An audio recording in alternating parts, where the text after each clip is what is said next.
ಅರೆ ಕಡಿಮೆ ಹಾಕು ಆದ್ರೆ ಅಸಲಿ ಹಾಕು MDH ಕಾಶ್ಮೀರಿ ಕೆಂಪು ಮೆಣಸಿನ ಪೌಡರ್. ಇನ್ನು ಸೈಕೋ ಕಾಟಕ್ಕೆ ಬೇಸತ್ತು ಕಾಕಿ ಮೊರೆ ಹೋದಂತಹ ವೈದ್ಯೆ ಬೆಂಗಳೂರಿನಲ್ಲಿ ಲೇಡಿ ಡಾಕ್ಟರ್ಗೆ ಸೈಕೋ ಕಾಟ. ಸೈಕೋ ಕಾಟಕ್ಕೆ ಬೇಸತ್ತು ಪೊಲೀಸರ ಮೊರೆ ಹೋದಂತಹ ಲೇಡಿ ಡಾಕ್ಟರ್ಗೆ ಸೈಕೋ ಕಾಡ್ತಾ ಇದ್ದ. ಮಲಗಿದ್ದಾಗ ಇಣಿಕಿ ನೋಡ್ತಾನೆ, ಗೇಟ್ ಮುಂದೆ ನಿಲ್ತಾನೆ. ರಾತ್ರಿ ಆದ್ರೆ ಸಾಕು ಬೆಡ್ರೂಮ್ ಬಳಿ ಸೈಕೋ ಪ್ರತ್ಯಕ್ಷ ಆಗ್ತಾ ಇದ್ದ. ಕಳೆದ 3 ತಿಂಗಳಿಂದ ವೈದ್ಯೆಗೆ ಮಾನಸಿಕವಾಗಿ ಕಿರುಕುಳ ಆಗ್ತಾ ಇತ್ತು. ಪ್ರಶ್ನೆ ಮಾಡಿದ್ರೆ ಅಲ್ಲಿ ಮಾತನಾಡದೆ ಸುಮ್ಮನೆ ನಿಲ್ತಾ ಇದ್ನಂತೆ. ಏನಾದರೂ ಕೇಳಿದ್ರೆ ಏನ್ ಸಮಸ್ಯೆ ನೀನು, ಯಾರು ನೀನು ಅಂತ ಕೇಳಿದ್ರೆ ಸುಮ್ಮನೆ ಏನೂ ಹೇಳ್ತಾ ಇರಲಿಲ್ಲ. ಆದರೆ ಸುಮ್ಮನೆ ನಿಲ್ತಾ ಇದ್ದ. ಗೇಟ್ ಮುಂದೆ ನಿಂತು ವೈದ್ಯೆ ನೋಡಿ ಅಲ್ಲಿಂದ ಹೋಗ್ತಾ ಇದ್ನಂತೆ. ವೈದ್ಯ ಮನೆಗೆ ಬರುವಾಗ ಫಾಲೋ ಮಾಡೋದು. ಇದನ್ನು ನೋಡಿ ಸಾಕಾಗಿ ನಂತರ 112ಕ್ಕೆ 112ಗೆ ಕರೆ ಮಾಡಿದ್ದಾರೆ ವೈದ್ಯ. ಪೊಲೀಸರು ಬರ್ತಿದ್ದ ಹಾಗೇನೆ ಈ ಅಪರಿಚಿತ ವ್ಯಕ್ತಿ ಎಸ್ಕೇಪ್ ಆಗಿದ್ದಾನೆ. ಪ್ರತಿದಿನ ಕಾಡ್ತಾ ಇದ್ದಂಥ ಅಪರಿಚಿತ ವ್ಯಕ್ತಿಗಾಗಿ ಈಗ ಶೋಧ ನಡೀತಾ ಇದೆ. ಕೋರಮಂಗಲ ಪೊಲೀಸ್ ಠಾಣೆಯಲ್ಲಿ ಕೇಸ್ ದಾಖಲಾಗಿದೆ. ಸೊ ಇವರೇ ಈಗ ಒಂದು ಕಂಪ್ಲೇಂಟನ್ನು ಕೊಟ್ಟಿದ್ದಾರೆ. ಸೊ ಈಗ ನೀವು ನೋಡ್ತಾ ಇದ್ದೀರಾ ಕಾಪಿಯನ್ನು ಕೂಡ. ಸೊ ಪ್ರಶ್ನೆ ಮಾಡಿದರೆ ಏನೂ ಮಾತನಾಡ್ತಾ ಇರಲಿಲ್ಲ, ಸುಮ್ಮನೆ ಬಂದು ಗೇಟ್ ಹತ್ರ ನಿಲ್ಲೋದು, ಫಾಲೋ ಮಾಡ್ಕೊಂಬರೋದು ಮಾಡ್ತಾ ಇದ್ದ ಅಂತ. ಇನ್ನು ಮಹಿಳೆಯನ್ನ ಮಂಚಕ್ಕೆ ಬರುವಂತೆ ಕರೆದಂಥ ಆರೋಪ ಬ್ರಹ್ಮಾನಂದ ಗುರೂಜಿ ವಿರುದ್ಧ FIR ದಾಖಲಾಗಿದೆ. ಮಹಿಳೆಯನ್ನ ಮಂಚಕ್ಕೆ ಬರುವಂತೆ ಕರೆದಂಥ ಆರೋಪ ಬ್ರಹ್ಮಾನಂದ ಗುರೂಜಿ ವಿರುದ್ಧ FIR ದಾಖಲಾಗಿದೆ. ಬ್ರಹ್ಮಾನಂದ ಗುರೂಜಿ ಪತ್ನಿ ಶಿಲ್ಪಾ ವಿರುದ್ಧ FIR ದಾಖಲಾಗಿರುವುದು ದೊಡ್ಡಬಳ್ಳಾಪುರ ಮಹಿಳಾ ಠಾಣೆಯಲ್ಲಿ FIR ದಾಖಲಾಗಿದೆ. ಸಂತ್ರಸ್ತ ಮಹಿಳೆಯ ಪತಿ ನೀಡಿದಂಥ ದೂರಿನಡಿ ಪ್ರಕರಣ ದಾಖಲಾಗಿದೆ. ಪದೇ ಪದೇ ಫೋನ್ ಮಾಡಿ ಅವಾಚ್ಯ ಶಬ್ದಗಳಿಂದ ನಿಂದಿಸಿದ್ದಾರೆ, ಜೊತೆಗೆ ಬಂದು ಮಲಗುವಂತ ತೊಂದರೆ ಕೊಟ್ಟಿದ್ದಾರೆ ಅಂತ ಇವರು ದೂರು ಕೊಟ್ಟಿದ್ದಾರೆ. ಸೊ ಬೆಂಗಳೂರು ಗ್ರಾಮಾಂತರ ಜಿಲ್ಲೆ ದೊಡ್ಡಬಳ್ಳಾಪುರ ಮಹಿಳಾ ಠಾಣೆ. ಸೊ ಅಲ್ಲಿ ಈಗ ಪೊಲೀಸರು FIR ಅನ್ನು ದಾಖಲಿಸಿಕೊಂಡು ತನಿಖೆ ನಡೆಸ್ತಾ ಇದ್ದಾರೆ. ಈ ಆರೋಪ ನಿಜಾನ ಏನು ಅನ್ನೋದು ಕೂಡ ಗೊತ್ತಾಗಬೇಕಾಗಿದೆ. ಆದರೆ ನೊಂದ ಮಹಿಳೆ ಒಂದು ವಿಡಿಯೋದಲ್ಲೂ ಕೂಡ ಅಲ್ಲಿ ಮಾತನಾಡ್ತಿರೋದು ನೀವು ಗಮನಿಸ್ಬೋದು. ಸೊ ಬ್ರಹ್ಮಾನಂದ ಗುರೂಜಿ ವಿರುದ್ಧ ಕೇಳಿ ಬಂದಿರುವಂಥ ಆರೋಪ. ಸೊ ಗುರೂಜಿ ಮತ್ತು ಪತ್ನಿಯ ವಿರುದ್ಧ ಈ FIR ಆಗಿದೆ. ಈಗ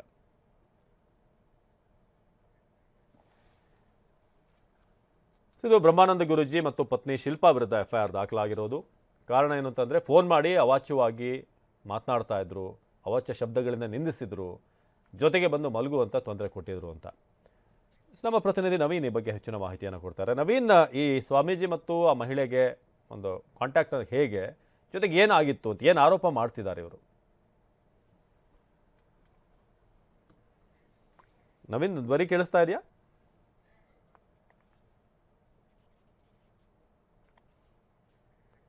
ಸಂಪರ್ಕ ಸಾಧ್ಯ ಆಗಿಲ್ಲ. ಇದು ದೊಡ್ಡಬಳ್ಳಾಪುರ ಮಹಿಳಾ ಠಾಣೆಯಲ್ಲಿ FIR ದಾಖಲಾಗಿರೋದು.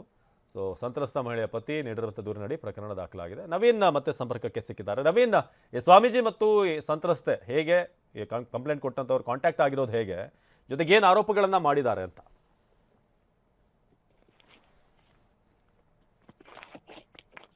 ನವೀನ್ ಮಾತಾಡಿ, ಕೇಳಿಸ್ತಾ ಇದೆ? ಎಸ್, ಮತ್ತೆ ಸಂಪರ್ಕ ಆಗಿಲ್ಲ. ಈಗ ನೀವು ನೋಡ್ತಾ ಇದ್ದಾರೆ ಒಂದು ಆಡಿಯೋ ಕೂಡ ವೈರಲ್ ಆಗಿತ್ತು, ದುಡ್ಡಿನ ಸಂಬಂಧಪಟ್ಟ ಹಾಗೆ ಮಾತನಾಡಿರೋದು ಕೂಡ. ಇನ್ನು ಹಾಸನದಲ್ಲಿ KSRTC ಅಧಿಕಾರಿ ಶಕುನಿಗೌಡ ಸಾವು ಕೇಸ್. ಪಡಿತರ ಕಳ್ಳ ಸಾಗಣೆಗೆ ವೇಗವಾಗಿ ಬಂದು ಲಾರಿ ಡಿಕ್ಕಿ, ಮಂಗಳೂರಿನಿಂದ ಬೆಂಗಳೂರಿಗೆ ಕಳ್ಳಸಾಗಣೆ ಆರೋಪ. ಪಡಿತರ ಕಳ್ಳ ಸಾಗಣೆಗೆ ವೇಗವಾಗಿ ಬಂದು ಲಾರಿ ಡಿಕ್ಕಿ, ಮಂಗಳೂರಿನಿಂದ ಬೆಂಗಳೂರಿಗೆ ಕಳ್ಳಸಾಗಣೆ ಆರೋಪ ಕೇಳಿಬರ್ತಾ ಇದೆ. ಪೊಲೀಸರು ಲಾರಿಯನ್ನು ಪರಿಶೀಲಿಸಿದಾಗ ಪಡಿತರ ಅಕ್ಕಿ ಪತ್ತೆಯಾಗಿದೆ. ಬಸ್ ತಡೆಯಲು ರಸ್ತೆ ದಾಟುತ್ತಿದ್ದಂಥ KSRTC ಅಧಿಕಾರಿ, ಕಾಕಿ ಡ್ರೆಸ್ನಲ್ಲಿರುವಂಥ ಅಧಿಕಾರಿ ಕಂಡು ಬೆದರಿರುವಂಥ ಚಾಲಕ, ಪರಿಶೀಲನೆ ಮಾಡಿದ್ರೆ ಸಿಕ್ಬೀಳ್ತೀವಿ ಅನ್ನೋ ಆತಂಕದಲ್ಲಿ ವೇಗವಾಗಿ ಚಾಲನೆ ಮಾಡಿರುವಂಥ ಶಂಕೆ ಇದೆ. ಪಡಿತರ ಅಕ್ಕಿಯನ್ನು ಅಕ್ರಮವಾಗಿ ಸಾಗಾಟ ಮಾಡಬೇಕಾದ್ರೆ ದಾರಿಯಲ್ಲಿ ಅಡ್ಡ ಈ ಕಾಕಿ ಡ್ರೆಸ್ಸನ್ನು ನೋಡಿದಾಗ KSRTC ಅಧಿಕಾರಿ ಶಕುನಿಗೌಡರು, ಸೊ ಈ ವ್ಯಕ್ತಿ ಏನಾದರೂ ಚೆಕಿಂಗ್ ಮಾಡೋಕೆ ಬಂದಿರೋದಾ ಏನು ಅಂತ ಗಾಬರಿಯಾಗಿ ವೇಗವಾಗಿ ಅಲ್ಲಿ ಚಾಲನೆ ಮಾಡಿರುವಂಥ ಸಾಧ್ಯತೆ ಇದೆ. ಹಾಸನ ಪ್ರತಿನಿಧಿ ಮಂಜುನಾಥ್ ಈ ಬಗ್ಗೆ ಹೆಚ್ಚಿನ ಮಾಹಿತಿಯನ್ನು ಕೊಡ್ತಾರೆ. ಮಂಜುನಾಥ್, ಏನಿದು ಶಕುನಿಗೌಡರು ಸಾವನ್ನಪ್ಪೋದಕ್ಕೆ ಇಂಥ ಒಂದು ಕಳ್ಳ ಸಾಗಣೆ ಏನಾದರೂ ಪ್ರಕರಣ, ಏನಾದರೂ ಕಾರಣ ಆಯ್ತಾ? ಏನ್ ಡೌಟ್ ಇದೆ? ಅವಿನಾಶ್, ಈ ಒಂದು ಘಟನೆ ಆಗಿರ್ತಕ್ಕಂಥದ್ದು ನಿನ್ನೆ ಬೆಳಿಗ್ಗೆ 7:30 ಸುಮಾರಿಗೆ ಹಾಸನ ಜಿಲ್ಲೆ ಆಲೂರು ತಾಲೂಕಿನ ಪಾಳ್ಯ ಬಳಿ ಈ ಒಂದು ಘಟನೆ ಆಗಿತ್ತು. ಲಾರಿಯೊಂದು ಅಲ್ಲಿ ಕರ್ತವ್ಯ ನಿರ್ವಹಿಸುತ್ತಿದ್ದಂತ KSRTCಯ ಚೆಕಿಂಗ್ ಇನ್ಸ್ಪೆಕ್ಟರ್ ಶಕುನಿಗೌಡ ಅವರಿಗೆ ಡಿಕ್ಕಿಯಾಗಿ ಆತ ಸ್ಥಳದಲ್ಲೇ ಮೃತಪಟ್ಟಿದ್ರು. ಆದ್ರೆ ಈಗ ಆ ಲಾರಿಯನ್ನ ನಿನ್ನೆ ಪೊಲೀಸರು ವಶಪಡಿಸಿಕೊಂಡು ಪರಿಶೀಲನೆ ನಡೆಸಿದಾಗ ಆ ಲಾರಿ ಒಳಗಡೆ ಅಕ್ಕಿಯ ಚೀಲಗಳು ಪತ್ತೆ ಆಗಿತ್ತು. ಅಕ್ಕಿ ಚೀಲ ಎಲ್ಲಿದ್ದು ಅಂತ ಚೆಕ್ ಮಾಡಿದಾಗ ಲಾರಿ ಚಾಲಕ ಲಾರಿನೇ ಬಿಟ್ಟು ಅಲ್ಲೇ ಪರಾರಿಯಾಗಿರ್ತಾನೆ. ಆದ್ರೆ ಲಾರಿ ಒಳಗಡೆ ಪರಿಶೀಲನೆ ಮಾಡಿದಾಗ ಅಕ್ಕಿಗಳಿತ್ತು. ಅಕ್ಕಿ ತಕ್ಷಣ ಅವರು ತಹಶೀಲ್ದಾರ್ ಮತ್ತೆ ಫುಡ್ ಇನ್ಸ್ಪೆಕ್ಟರ್ಗೆ ಕರೆ ಮಾಡಿ ತಿಳಿಸ್ತಾರೆ. ಅಧಿಕಾರಿಗಳು ಬಂದು ಪರಿಶೀಲನೆ ನಡೆಸಿದಾಗ ಆ ಲಾರಿಯ ಒಳಗಡೆ ಅಕ್ರಮವಾಗಿ ಸಾಗಾಟ ಮಾಡ್ತಿದ್ದಂತ ಪಡಿತರ ಅಕ್ಕಿ ಚೀಲಗಳು ಪತ್ತೆಯಾಗಿದೆ. ಚೀಲವನ್ನ ಬದಲಾಯಿಸಿ ಆ ಚೀಲದೊಳಗಡೆ ಪಡಿತರ ಅಕ್ಕಿಯನ್ನು ತುಂಬಿ ಅದನ್ನ ಮಂಗಳೂರು ಕಡೆಯಿಂದ ಬೆಂಗಳೂರು ಕಡೆಗೆ ಸಾಗಾಟ ಮಾಡ್ತಿರೋಂತಕ್ಕಂಥ ಆರೋಪ ಕೇಳಿಬಂದಿದೆ. ಜೊತೆಗೆ ಬೆಳಗ್ಗೆ 7:30 ಸುಮಾರಿಗೆ ಖಾಕಿ ಡ್ರೆಸ್ ನಲ್ಲಿ ಸಾರಿಗೆ ಇಲಾಖೆ ಸಿಬ್ಬಂದಿಗಳು ರಸ್ತೆಯಲ್ಲಿ ನಿಂತಿರ್ತಾರೆ. ಅವರು ಸಾರಿಗೆ ಬಸ್ ಅನ್ನ ಅಡ್ಡ ಹಾಕ್ತಿರ್ತಾರೆ. ಆದ್ರೆ ಈತ ಬಹುಶಃ ಲಾರಿ ಚಾಲಕ RTO ಅಧಿಕಾರಿಗಳು ರಸ್ತೆಯಲ್ಲಿ ನಿಂತಿದ್ದಾರೆ, ತನ್ನ ವಾಹನವನ್ನು ಅದಾಕ್ಬಿಡ್ತಾರೆ, ತನಗೆ ಸಿಕ್ಕಾಕೊಂಡ್ರೆ ಅಕ್ಕಿ ಜೊತೆಗೆ ತಾನು ಸಿಕ್ಕಾಕೊಂಡ್ಬಿಡ್ತಾರೆ ಅಂತಕ್ಕಂಥ ಗಾಬರಿಯಲ್ಲಿ ಆತ ವೇಗವಾಗಿ ಲಾರಿಯನ್ನ ಚಲಾಯಿಸಿ ಅಲ್ಲಿ ರಸ್ತೆ ದಾಟಿಸಿದಂತ ಸಾರಿಗೆ ಇಲಾಖೆಯ ನೌಕರ ಅಧಿಕಾರಿ ಆಗಿರ್ತಕ್ಕಂಥ ಶಕುನಿಗೌಡ ಅವರಿಗೆ ಡಿಕ್ಕಿ ಪಡಿಸಿದ್ದಾನೆ. ಅದರಿಂದಾಗಿ ಆತ ಸ್ಥಳದಲ್ಲೇ ಮೃತಪಟ್ಟಿರತಕ್ಕಂಥ ಆರೋಪ ಕೇಳಿ ಬರ್ತದೆ. ಈಗ ಸ್ಥಳಕ್ಕೆ ಭೇಟಿ ನೀಡಿರ್ತಕ್ಕಂಥ ಆಹಾರ ಇಲಾಖೆ ಅಧಿಕಾರಿಗಳು ಅದರಲ್ಲಿ ಎಷ್ಟು ಚೀಲ ಅಕ್ಕಿ ಇತ್ತು, ಅದನ್ನ ಎಲ್ಲಿಂದ ಎಲ್ಲಿಗೆ ಸಾಗಾಟ ಮಾಡ್ಲಾಗ್ತಾ ಇತ್ತು, ಆ ಅಕ್ಕಿಯನ್ನ ಎಲ್ಲಿ ಸಂಗ್ರಹ ಮಾಡ್ಲಾಗ್ತಾ ಇತ್ತು, ಎಲ್ಲಿಗೆ ತೆಗೆದುಕೊಂಡು ಹೋಗ್ಲಾಗ್ತಾ ಇತ್ತು, ಎಲ್ಲ ಮಾಹಿತಿಯನ್ನ ಕಲೆ ಹಾಕ್ತಿದ್ದಾರೆ. ಆದ್ರೆ ಇಂಥ ಒಂದು ಅಕ್ರಮ ಸಾಗಾಟಕ್ಕೆ ಅಮಾಯಕ ಅಧಿಕಾರಿ ಬಲಿಯಾಗಿರ್ತಕ್ಕಂಥದ್ದು. ಅವಿನಾಶ್, ಧನ್ಯವಾದ ಮಂಜುನಾಥ್. MDH ನ ಕಿಚನ್ ಅಲ್ಲಿದ್ರೆ ನಾವು ಎಲ್ಲವನ್ನು ಮಾಡಬಹುದು. ಬೆಂಗನ್ ಕ ಬರ್ತಾ, ಆಲೂ ಗೋಬಿ, ಭಿಂಡಿ ಮಸಾಲಾ, ಇನ್ನೂ ಬಹಳಷ್ಟು. MDH